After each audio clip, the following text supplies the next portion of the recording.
Hello बच्चों, कैसे हो? उम्मीद करता हूँ बढ़िया होंगे। आज की क्लास में हम लोग ये सारे इंपॉर्टेंट क्वेश्चन करेंगे, ध्यान से समझ लीजिएगा और जोन जोन से आंसर आपको आते हैं मुझे कमेंट बॉक्स में पहले ही बता दीजिएगा। तो चलिए शुरू करते हैं। Best of luck. Question number 1 देखो ध्यान से। एक वस्तु के क्रय मूल्य और विक्रय मूल्य का अंतर है 240। यदि लाभ 20% है तो विक्रय मूल्य क्या होगा? देखो आपको पता है वस्तु का क्रय और विक्रय मूल्य का अंतर दिया है, यानी कि यहाँ पे सेलिंग प्राइस और माइनस कॉस्ट प्राइस जो है वो आपका 240 है, और इनके अंतर जो होता है इसी को हम लाभ बोलते हैं। इसका मतलब जो प्रॉफिट है वो हमारा 240 दिया गया है। हमें बताया गया कि लाभ जो है 20% है तो विक्रय मूल्य क्या होगा। तो हम सबसे पहले यहाँ पे क्रय मूल्य निकाल लेंगे, क्योंकि लाभ जो है 20% है, इसका मतलब कॉस्ट प्राइस का 20%, कॉस्ट प्राइस इंटू 20/100, ये बराबर किसके होगा? 240 के हो जाएगा। इसको हम सोल्व करेंगे। 20×5 तो CP/5 इज इक्वल टू 240। तो कॉस्ट प्राइस आपका हो जाएगा 240 × 5। इसको हम सोल्व करेंगे। 500, 5 चौक 20, 5 दूनी 10, 2 12। तो यहाँ पे जो हमारा क्रय मूल्य है वो 1200 रुपये हो जाएगा। हमसे पूछा गया है कि इसका विक्रय मूल्य क्या होगा। तो बच्चे जब आपको क्रय मूल्य पता चला है कि 1200 रुपये है और प्रॉफिट जो लाभ है वो 240 है, तो विक्रय मूल्य ऐसी कंडीशन में क्या होता है? कॉस्ट प्राइस जो भी हमारा क्रय मूल्य होता है उसमें हम प्रॉफिट को प्लस कर देते हैं। तो कॉस्ट प्राइस हमारा 1200 रुपये और प्रॉफिट है 240, उसको हम प्लस करेंगे तो 1440 रुपये आपका सेलिंग प्राइस हो जाएगा। ऑप्शन नंबर बी आपका राइट आंसर। क्लियर बच्चे? कमेंट बॉक्स में बताना अगर कोई डाउट है तो मुझसे जरूर पूछ लेना। बस ध्यान रखना कि हमारा जो क्रय और विक्रय होता है इसी का अंतर हमें दिया है 240, लेकिन इसने बताया कि लाभ प्रतिशत है ये, तो इसका मतलब इसमें लाभ हुआ होगा, और लाभ बराबर होता है हमारा selling price minus cost price बराबर 240, इसलिए लाभ ही हमारा 240 हो गया। क्योंकि लाभ हमारा 20% था, इसका मतलब क्रय मूल्य का जो 20% था वो हमारे लाभ के बराबर हो जाएगा।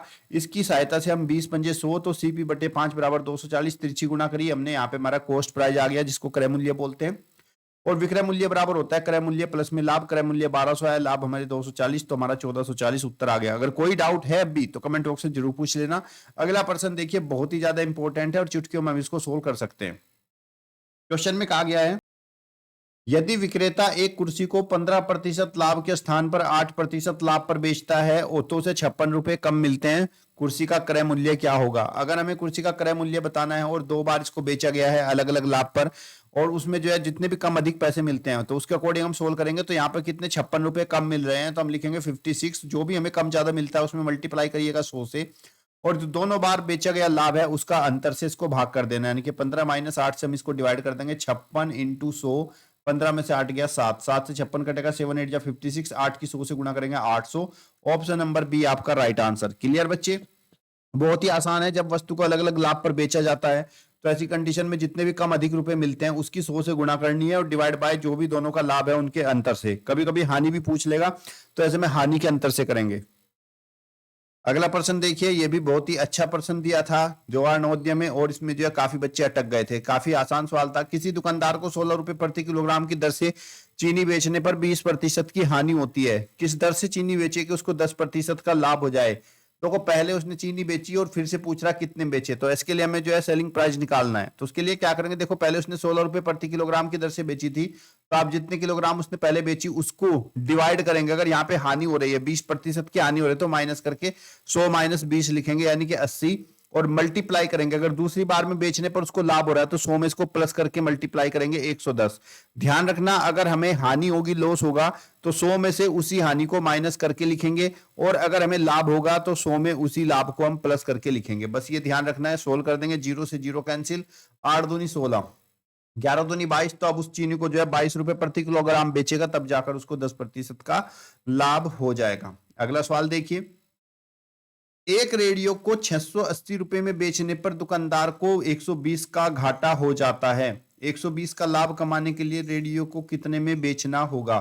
तो यहां पर हम बात करते हैं, पहले उसने इसको सेलिंग प्राइस देख लें, 680 रुपए में बेचा और इसको यहां पर लॉस हो गया कितना? 120 रुपए का। तो इसका मतलब इसका जो कॉस्ट प्राइस रहा होगा रेडियो का वो रहा होगा 680 प्लस जो भी इसने लॉस किया, क्योंकि कॉस्ट प्राइस इक्वल टू क्या होता है हमारा? सेलिंग प्राइस प्लस में लॉस।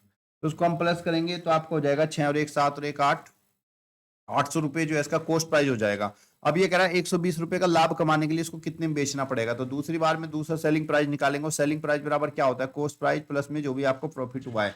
तो कॉस्ट प्राइस इस रेडियो का था 800 और प्रॉफिट हुआ है इस पर 120, तो इसको 920 रुपए का इसको बेचना होगा 120 रुपए का लाभ कमाने के लिए। क्लियर बच्चों? कमेंट बॉक्स में बताओ मुझे आप लोगों को समझ में आया कि नहीं आया, या फिर कोई डाउट है तो आप लोग कमेंट बॉक्स में पूछ सकते हो। और इसी तरह के सवाल आपके पेपर में आते हैं और ये भी वही सवाल थे जो प्रीवियस ईयर में आपके पूछे गए हैं। तब तक के लिए धन्यवाद। जय हिंद, जय भारत।